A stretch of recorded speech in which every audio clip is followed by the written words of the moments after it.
Praise the Lord.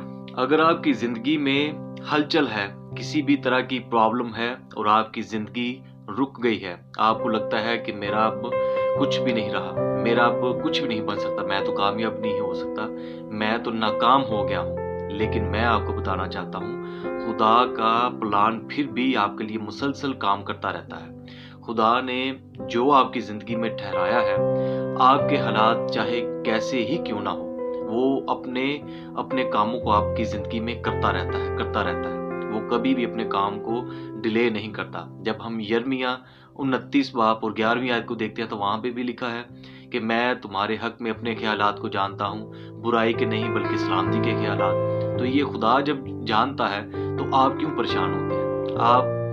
आपकी ज़िंदगी में हालात कैसे ही क्यों ना हो, तो खुदा के फिर भी जो आपके लिए प्लान्स हैं वो बेहतरीन होंगे। और रोमियो 8 बाब और 28वीं आयत में लिखा है, और हमको मालूम है कि सब चीज़ें मिलकर खुदा से मोहब्बत रखने वालों के लिए भलाई पैदा करती हैं, यानी उनके लिए जो खुदा के इरादा के मुआफिक बुलाए गए। Praise the Lord. इसलिए कलाम मुकद्दस में ये भी लिखा है कि उसने अपने मोहब्बत करने वालों के लिए वो सब चीज़ें छोड़ रखी हैं ना, जो ना कानों ने सुनी, ना आंखों ने देखी, ना इंसान के दिल में आई। बस हमें उस खुदा पर भरोसा रखना है, उसमें अपनी ज़िंदगी गुजारनी है, ताकि हालात चाहे कैसे भी हों, उसका इरादा हमारी ज़िंदगी में वो कायम और दायम रहे। वो सब कुछ करे जो उसने हमारी ज़िंदगी में ठहराया है। God bless you all.